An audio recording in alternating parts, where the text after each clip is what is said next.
नमस्कार, आप देख रहे हैं हमारी खास पेशकश लीगल हेल्पलाइन। मैं हूं आपके साथ हिमांशु दीक्षित। देश का लोकतंत्र इस देश की खूबसूरती का एक अभिन्न अंग है, जहां जनता का, जनता के लिए, जनता द्वारा शासन के एक सूत्र पर चलते हुए हर एक नागरिक को समानता के साथ स्वेच्छा से जीने का अधिकार दिया जाता है। लोकतंत्र की आत्मा संविधान को कहा जाना अतिशयोक्ति नहीं होगा और इसी संविधान का प्रियम्बल यानी संविधान की प्रस्तावना भी समाज के हर व्यक्ति के लिए समता और न्याय की बात करता है। कानून हर समस्या के सही प्रारूप में समाधान के लिए मौजूद है, लेकिन सही जानकारी ना होने या कानूनी पेचीदगियों के चलते एक हिस्सा सही समय पर न्याय हासिल करने में असमर्थ महसूस करता है। और इसी अंतर को खत्म करने के लिए इंडिया लीगल रिसर्च फाउंडेशन के इनिशिएटिव लीगल हेल्पलाइन में हम यहां मौजूद हैं, आपकी हर कानूनी समस्या में आपकी सहायता के लिए। एक पत्रकार के तौर पर जब समाज में लोग आपको जानते हों और आप लीगल हेल्पलाइन सरी का एक उम्दा शो होस्ट कर रहे हो, तो लोग आपसे उम्मीद रखते हैं कि कानूनन इंसाफ पाने में आप उनके लिए बेहद मददगार साबित हो सकते हैं। और बेहद आम शिकायत जो कानून में पड़ती है वो ये कि पुलिस स्टेशन में उनकी बात नहीं सुनी गई, उनकी समस्या को सही तरीके से सुलझाया नहीं गया, या फिर यह कि पुलिस ने रिपोर्ट लिखने से मना कर दिया। और रोजमर्रा की जिंदगी में हम लोग देखते भी हैं कि अपने साथ हुई नाइंसाफी की रिपोर्ट दर्ज कराने में ही काफी दिक्कतों का सामना करना पड़ता है, जिसका सबसे बड़ा कारण जो सामने आता है वो है कानून के बारे में सही और सटीक जानकारी ना होना। आज हम बात करेंगे मध्यस्थता को लेकर कि क्या है इसके कानूनी प्रावधान, किस तरह से इसके प्रोसीजर है और क्या इसके परिणाम, सफल परिणाम निकलकर सामने आ सकते हैं। मध्यस्थता को लेकर क्या कुछ कानूनी प्रावधान है, इनको जानने के लिए आप हमें कॉल कर सकते हैं। हमारे टेलीफोन नंबर आपकी टेलीविजन स्क्रीन पर हैं, इन स्क्रीन पर दिए गए नंबर्स पर आप हमें कॉल कर सकते हैं। और कोई भी अगर आपका मामला लंबे चला आ रहा है, उसको मध्यस्थता के जरिए आप सुलझाना चाहते हैं, तो आप यहाँ पर उसको लेकर फैसले, अपने सवाल यहाँ पर कर सकते हैं। आपके तमाम सवालों के जवाब के लिए ये टेलीफोन नंबर है, इन टेलीफोन नंबर पर आप हमें कॉल कर सकते हैं और अपनी बात रख सकते हैं। मेडिएशन की आज हम बात कर रहे हैं कि मध्यस्थता के जरिए कैसे मामलों को सुलझाया जा सकता है और कैसे क्या कुछ किया जा सकता है और कैसे इसके अच्छे परिणाम निकलकर सामने आ सकते हैं। और हमारे साथ आज यहाँ पर मौजूद हैं अधिवक्ता ज्योति चतुर्वेदी जी।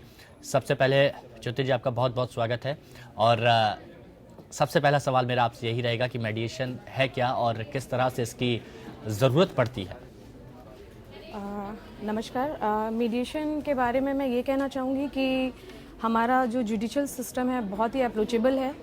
कोई भी आम से आम इंसान भी कोर्ट में अप्रोच कर सकता है, छोटे से छोटे मुद्दों के लेकर के बड़े से बड़े मुद्दों तक, डिस्ट्रिक्ट कोर्ट से लेकर के सुप्रीम कोर्ट तक सभी कोर्ट में अप्रोच करते हैं। और हर एक इंसान को हमारे समाज में आज इतना जागरूक हो गया है कि उसे अपनी सारी समस्याओं को लगता है कि हम कोर्ट में जाकर उसका निवारण कर सकते हैं, उसको सुलझा सकते हैं, तो वो कोर्ट में अप्रोच करता है। और हमारी कोर्ट जो है वो कानून के दायरे में रहकर अपने कानून के हिसाब से ही हर एक वाद के विषय को, हर एक किसी की ज़रूरतों को वो अपने हिसाब से उसको सुनती है, उन्हें पूरा करती है। और हाँ, फॉर श्योर हर एक इंसान को कहीं ना कहीं थोड़ा सा देर ज़रूर होती है, लेकिन सही और अच्छा कानून उसको उसके साथ है और उसको उस पर उसका हल मिलता है उस जगह पर जाकर के। हमारी कोर्ट्स ही हैं जो बताती हैं कि हम लिटिगेशन में अगर ना जाएं तो हम एक मध्यस्थता और मीडिएशन एक ऐसा माध्यम है जिसके थ्रू हम अपनी समस्याओं को सुलझा सकते हैं कम समय में। ज्योति जी, कई लोगों को इसके बारे में ज़्यादा जानकारी नहीं रहती है, तो ये चीज़ कैसे डिसाइड होती है कि ये प्रॉपर कोर्ट में ही इसका सॉल्यूशन होगा या फिर इसमें हम कुछ और भी कर सकते हैं, इसमें हम मध्यस्थता का सहारा भी ले सकते हैं? हाँ, बहुत सारे लोगों को इसके विषय में नहीं पता होता है कि उनको लगता है कि लिटिगेशन में जाकर के ही हमारी प्रॉब्लम का सॉल्यूशन हो सकता है। तो हमारी ऑनरेबल कोर्ट्स ही इन चीज़ों को बताती हैं कि नहीं, अगर आपका इशू है, अगर कोर्ट को लगता है कि आपका जो मुद्दा है, आपकी जो प्रॉब्लम है, वो बात करने से सॉल्व हो सकती है, बात करने से सोल्यूशन उसका निकल सकता है, कम समय में निकल सकता है, तो कोर्ट खुद ही अप्रोच पक्षकारों को बताती, दोनों पार्टियों को बताती है कि आप मध्यस्थता केंद्र में जाएं। और वहां पर एक समाधान आपका निकल भी सकता है, वहां पर बातचीत परामर्श किया जा सकता है। ठीक है, हमारे साथ दर्शकों के जुड़ने का सिलसिला शुरू हो चुका है और दिल्ली से देवेंद्र हमारे साथ जुड़ चुके हैं। देवेंद्र जी, क्या समस्या है आपकी, क्या परेशानी है, किस तरह से आपकी मदद कर सकते हैं? रखिए अपना। नमस्कार जी। नमस्कार। हेलो, मैं एक सोशल वर्कर हूँ सर जी। और मैं विकलांगों के लिए पिछले 20 सालों से लिए लड़ रहा हूँ। जी। विकलांगों के लिए उनके हक हो, हम्म, पर उसके लिए मैंने लीगल अथॉरिटी हाई कोर्ट को भी अप्रोच करी, तो वो मेरे पास डॉक्यूमेंट्स काफी हैं उनके जी। प्रूफ के लिए, और मैंने आपकी लीगल फाउंडेशन को भी लिखा है, हम्म। मगर मुझे कोई रिप्लाई नहीं मिली। मैं उनके लिए लड़ना चाहता हूँ और उनके हक दिलवाना चाहता हूँ। देवेंद्र जी, इस बारे में हम आपकी पूरी मदद करेंगे और निश्चित तौर पर जैसा कि आपने बताया कि आपने जो हमारा लीगल फाउंडेशन है उसको भी आपने चिट्ठी लिखी है, आज ही इस पर संज्ञान लेकर आपको तुरंत कॉल किया जाएगा और निश्चित तौर पर जो भी आपकी परेशानी है और आप जो करना चाहते हैं बहुत सराहनीय, बहुत अच्छा कदम है और इसमें पूरी मदद यहाँ पर इंडिया लीगल रिसर्च फाउंडेशन आपकी करेगा, ये मैं आपको आश्वस्त कराना चाहता हूँ। फिलहाल आपका शुक्रिया हमारे साथ जुड़ने के लिए। और हमारे साथ दिल्ली से एक और दर्शक सचिन जुड़े हुए हैं। सचिन, स्वागत है आपका, अपनी बात रखिए, क्या समस्या है आपकी? हेलो जी आप सुन पा रहे हैं मुझे? जी, सुन पा रहा हूँ सचिन। मैम सर, मेरे को एक सवाल पूछना था कि एक मेरे रिलेशन में है, उनके ऊपर 354 का मुकदमा लगाया हुआ है लड़कियों ने। अच्छा। तो वो लेडीज जो है दोबारा जो है ना परेशान करती रहती है, तो उसका कोई रीजन? उसका कोई रीजन? जी। अच्छा। ये मतलब कि ऐसा है कि वो लड़कियां ना दोबारा उनको ना बार बार जानबूझ के उनसे दखल अंदाजी करते हैं, जैसे कि वो कहीं जा रहे होते हैं तो उनके रास्ते में आना, उनको गाली गलौज करना, काफी कुछ होता रहता है। अभी भी उनसे तो आप ये चाहते हैं कि इसका क्या सॉल्यूशन निकल सकता है? आपके पास क्या कुछ रास्ते हैं? जी जी जी जी, तो मैम 354 यहाँ पर कुछ लड़कियों ने इनके रिश्तेदारों पर लगाई है और बार बार उन्हें परेशान किया जा सकता है, तो ये क्या कुछ आप कदम उठा सकते हैं, क्या हेल्प ले सकते हैं? ये आप पुलिस के पास जाइए, पुलिस में रिपोर्ट कराइए और पुलिस को अपनी प्रॉब्लम बताइए कि ऐसा ऐसा हो रहा है और इस तरीके से मुझे परेशान किया जा रहा है, तो मुझे लगता है कि आपकी मदद होगी। और कोर्ट का सहारा ये किसी तरह से ले सकते हैं? हाँ बिल्कुल, आप कोर्ट में, अगर जिस कोर्ट में आपका मैटर चल रहा है उस कोर्ट में जाकर के आप कोर्ट से अप्रोच कर सकते हैं, कोर्ट में कह सकते हैं अपने अधिवक्ता के थ्रू जाकर के कि मुझे परेशान किया जा रहा है, मुझे सिक्योरिटी दी जाए या फिर कोर्ट में उनको बुलाया जाए और उनसे पूछताछ की जाए कि इस तरीके से क्यों। शुक्रिया सचिन आपका हमारे साथ जुड़ने के लिए, अपनी बात रखने के लिए। तो दर्शकों से कहना चाहेंगे कि मध्यस्थता को लेकर आज हम बात यहाँ पर कर रहे हैं और इससे जुड़े हुए अगर जो भी आपके सवाल हैं आप हमें कर सकते हैं। हमारे साथ एक दर्शक और इस वक्त जुड़ चुके हैं, राजन जी। राजन जी, स्वागत है आपका, क्या सवाल है आपका, क्या परेशानी है, रखिए अपनी बात। जी सर, एक मेरा जो कंप्लेंट केस है मेरी सिस्टर का जी। तो उसमें सर, उसमें जो धारा उसमें लगी थी उसमें जो है 323, 506, 504 और 452। तो उसमें सर वो लोग चले, जब सबमिटिंग आर्डर हुई तो वो लोग चले गए हाई कोर्ट और हाई कोर्ट से जो है डायरेक्शन ले आए जी। स्टे के लिए गए थे और डायरेक्शन ले आए, लेकिन वो जो डायरेक्शन हाई कोर्ट से लाए वो नीचे लोअर कोर्ट में लगाए नहीं। अच्छा। हाँ, नीचे लोअर कोर्ट में वो नहीं लगाए। उसके बाद उन्होंने बेल करा लिया और बेल कराने के बाद उन्होंने जिला जज के यहाँ भी बेल दाखिल किया था। जी।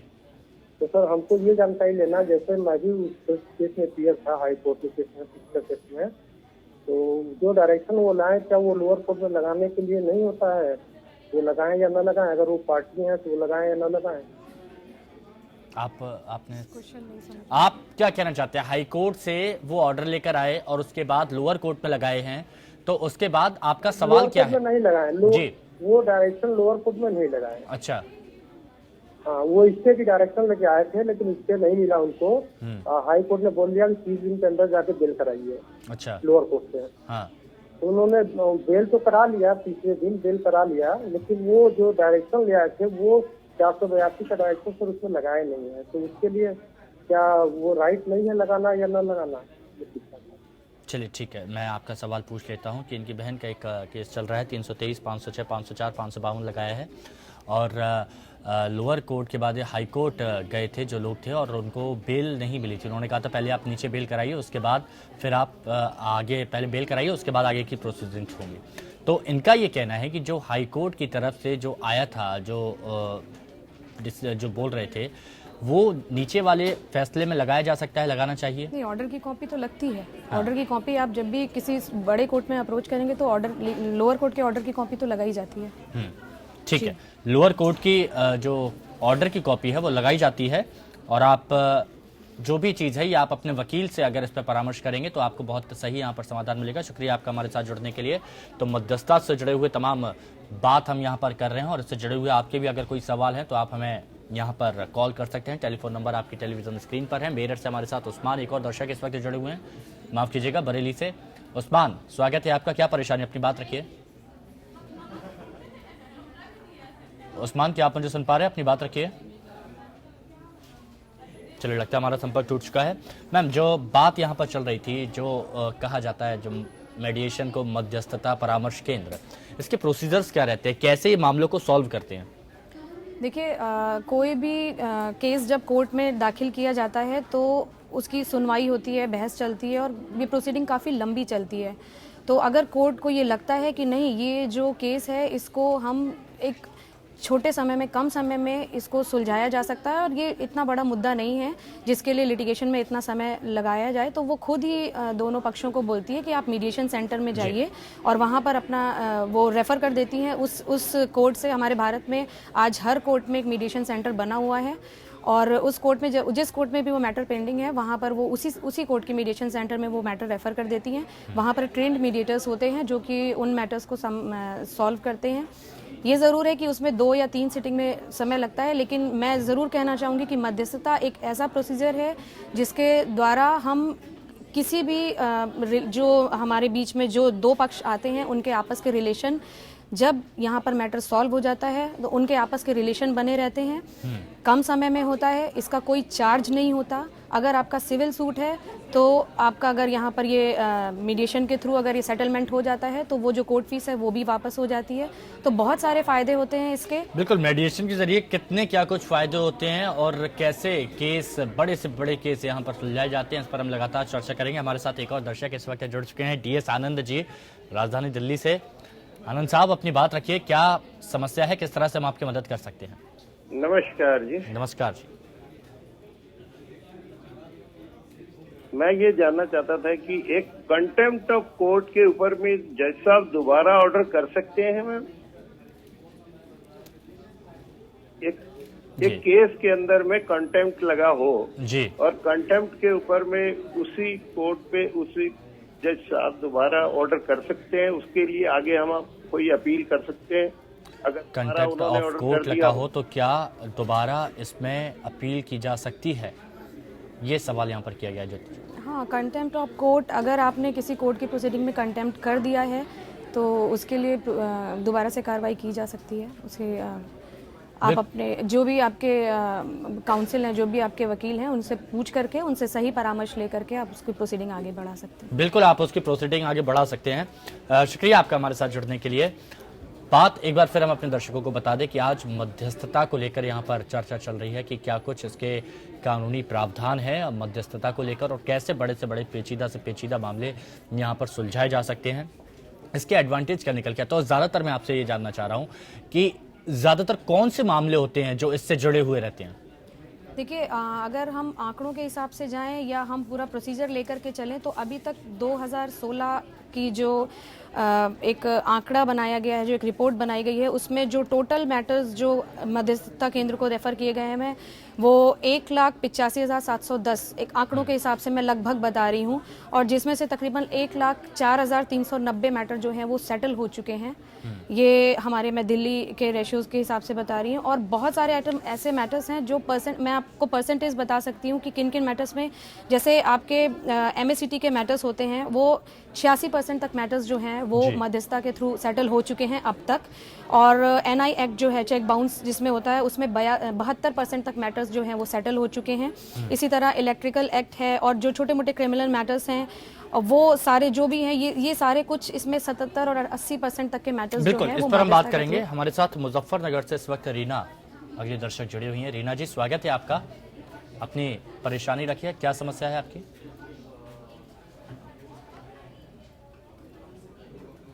चलिए, लगता है अभी हमारा संपर्क टूट चुका है, लेकिन दोबारा इनसे संपर्क करने की कोशिश की जाएगी और जाना जाएगा कि क्या कुछ समस्या है, क्या कुछ परेशानी है। एक चीज़ मैं और जानना चाहता हूं कि अगर एक बार बातचीत हुई, सेटलमेंट निकालने की कोशिश की गई, एक बार में अगर कोई सॉल्यूशन नहीं निकला तो आगे कितनी स्टेज तक ही आगे जा सकता है? और ये डिपेंड किस पे करता है कि कौन ये डिसाइड करे? देखिए, जो मैटर मीडिएशन सेंटर्स में भेजे जाते हैं वो दोनों पक्षों की सहमति से ही मीडिएशन सेंटर में भेजे जाते हैं, और ये इसमें कभी कभी तो एक डेट में ही सेटल हो जाता है। लोग मन बना करके आते हैं, नहीं हमें कोर्ट के बाहर आकर के ये सेटल कर लेना है और अब बहुत ज़्यादा आगे हमें लिटिगेशन में नहीं जाना है।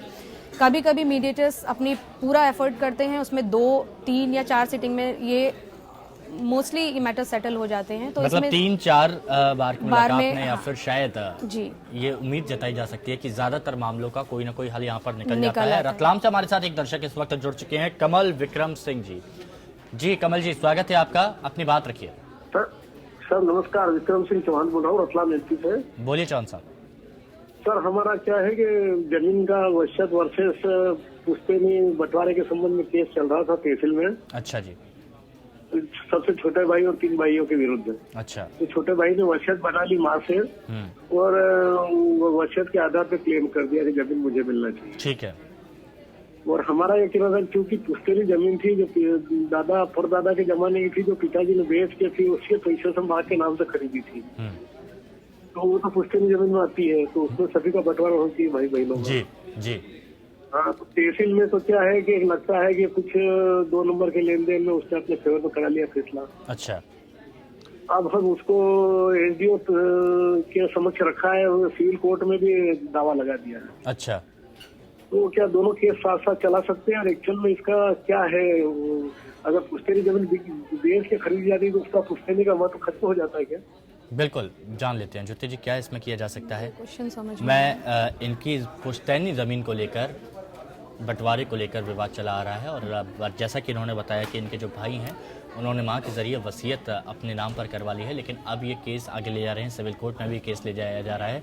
तो वसीयत जो यहाँ पर बन चुकी है और पुश्तैनी ज़मीन पर जो ये हक यहाँ पर जता रहे हैं, क्या ये अपना हक सही जता रहे हैं? और वसीयत को लेकर यहाँ पर क्या चैलेंज किया जा सकता है? सर, मैं आपसे इतना कहना चाहूँगी कि अगर आपको लगता है कि आपसी सहमति से आपस में बैठ करके ये बात अगर सॉल्व हो सकती है, तो आप बिल्कुल अपने कोर्ट में, जिस कोर्ट में आपका मैटर चल रहा है, मीडिएशन में ये मैटर अपना रेफ़र कराइए। और मैं विश्वास के साथ कह सकती हूँ कि जो आपको चाहिए और जो आपके भाई को चाहिए वो आपस में बैठ करके और किसी ट्रेन मीडिएटर के थ्रू इस बात को सॉल्व किया जा सकता है, और जिससे कि इस मीडिएशन का सबसे अच्छा फ़ायदा ये होगा आपको कि आपके आपसी संबंध बहुत ही अच्छे बने रहेंगे। तो निश्चित तौर पर आज जो हम चर्चा कर रहे हैं, जो मीडिएशन की आज हम बात कर रहे हैं, मध्यस्थता परामर्श केंद्र के बारे में चर्चा कर रहे हैं, अगर यहाँ पर आप अपना ये मसला लेकर जाते हैं तो बहुत जल्द, जो लंबे वक्त से चला आ रहा है, बहुत जल्द इसके सार्थक परिणाम निकल सकते हैं, इसके अच्छे रिजल्ट निकल सकते हैं। तो एक बार आप यहाँ पर जाकर देखिए और आपको बहुत अच्छी उम्मीद यहाँ से निकलकर सामने आएगी। शुक्रिया आपका हमारे साथ जुड़ने के लिए, अपनी बात रखने के लिए। एक चीज़ और मैं आपसे जानना चाहता हूँ ज्योति जी, यहाँ बहुत अच्छी जानकारी यहाँ पर मिल रही है कि सालों से लंबे केस यहाँ पर जो चले आ रहे हैं, जिनका समाधान नहीं होता, वो यहाँ पर मीडिएशन के जरिए हो जाते हैं और कोर्ट का थोड़ा बोझ भी यहाँ पर कम होता है। लेकिन अगर सेटलमेंट नहीं होता है, 3-4 बार चर्चा हुई, 3-4 बार दोनों पक्षों को बुलाया गया, चर्चा अगर फिर भी रिजल्ट तक नहीं पहुंची, तो उसके बाद फिर क्या? देखिए, वैसे तो यही कोशिश रहती है कि मैटर सेटल हो जाए, लेकिन अगर किसी कारण से कोई एक पक्ष नहीं चाहता कि ये मैटर सेटल हो, या उस जो भी निगोसिएशन के थ्रू सामने आता है और उसमें वो नहीं समझौता कर पाते हैं, नहीं सेटल हो पाए, तो ये मीडिएशन सेंटर ये मैटर जिस स्टेज पर कोर्ट में था उसी स्टेज पर वापस भेज देते हैं। ठीक है, बिहार से हमारे साथ एक और दर्शक इस वक्त जुड़ चुके हैं, श्रीकांत जी। श्रीकांत जी, स्वागत है आपका, अपनी बात रखिए। हाँ जी सर जी, नमस्कार। नमस्कार जी। नमस्कार सर। श्रीकांत जी, टीवी की आवाज कम करके सीधा सवाल अपना रखिए। सर जी, मेरा सवाल ये है हाँ। कि हमारे जो है धान का फसल था जी। हाँ, धान का फसल था और उसमें जो है हमारे गांव में एक बहुत बड़े जो है बदमाश टाइप के हैं लोग, ठीक, उन्होंने क्या किया कि केमिकल छिड़क दिए, धान जो है हमारा फसल खराब हो गया। अच्छा। उसके बाद हमने 2 दिन के बाद FIR किए, FIR भी हो गया।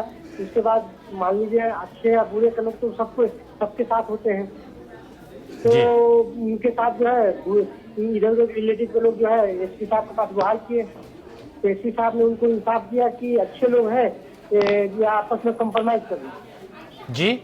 और हम एसपी साहब ने बोले कि वो लोग 50 आदमी आए थे मेरे पास, हाँ। और वो लोग अच्छे आदमी हैं, कंप्रोमाइज कर लीजिए। अच्छा।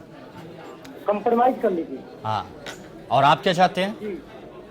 मेरे तरफ से कोई इंसाफ नहीं मिला है अभी तक, जो है चार्जशीट जो है थाने में पड़ा हुआ है। अच्छा, तो मैम इसमें क्या किया जा सकता है? धान की फसल को इनके गांव में ही जो बदमाश हैं केमिकल छिड़क कर खराब कर देते हैं, ये FIR भी दर्ज कराते हैं, बड़े अधिकारियों के पास भी जाते हैं, लेकिन कॉम्प्रोमाइज़ की बात यहाँ पर की जा रही है, दवा बनाने की बात की जा रही है। क्या इसमें इनके लिए सही रहेगा? नहीं, क्या किया जा अगर सकता है? कॉम्प्रोमाइज़ की बात हो रही है तो आप अपनी शर्तें बताइए उन्हें कि देखिए इस शर्त पर कॉम्प्रोमाइज़ किया जा सकता है, मैं ये चीज़ें चाहता हूँ, चाहे उसे लिखित तौर पर करिए या अगर अगर आपकी बात कोर्ट में चल रही है तो कोर्ट में जाकर कोर्ट के थ्रू ये बात आप किसी मध्यस्थता केंद्र में पहुंचा करके अगर आप सोल्यूशन निकल सकता है तो निकालिए, नहीं तो गांव में भी पंचायत होती है और उसके थ्रू भी आप जा करके अगर अपनी कंडीशन आप पहले बताइए कि अगर हम सेटलमेंट करेंगे, अगर आप चाहते हैं कि एक साथ में बैठकर उसको सुलझा लिया जाए, तो आप अपनी कंडीशन, अपनी शर्तें भी बताइए। तो श्रीकांत जी, साफ तौर पर बात यह है कि अगर यहाँ पर आप कंप्रोमाइज़ करना चाहते हैं तो आप अपनी शर्तें सामने रख सकते हैं, नहीं तो आपके पास कोर्ट का रास्ता खुला हुआ है, आपके पास कानून का रास्ता हमेशा खुला हुआ है, जहाँ कोई भी आपको दबाव नहीं बना सकता है। फिलहाल शुक्रिया आपका हमारे साथ जुड़ने के लिए श्रीकांत जी, इस मुद्दे पर अपना सवाल यहाँ पर रखने के लिए। तो कुल मिला के यहाँ पर एक चीज़ कही जा सकती है कि मध्यस्थता जो है वो यहाँ बहुत फायदेमंद चीज़ है, आप अपने मामलों को सुलझा सकते हैं। निश्चित तौर पर आज हमारे साथ अधिवक्ता ज्योति चतुर्वेदी जी भी जुड़ी थी और इन्होंने भी बताया कि क्या फ़ायदे रहते हैं, क्या इसके प्रोसीजर रहते हैं। बहुत बहुत शुक्रिया मैम आपका हमारे साथ जुड़ने के लिए और तमाम हमारे दर्शकों की समस्याओं के समाधान करने के लिए। तो फिलहाल आज के लिए लीगल हेल्पलाइन में मेरे साथ इतना ही, दीजिए इजाजत, लेकिन आप बने रहें APN के साथ। नमस्कार।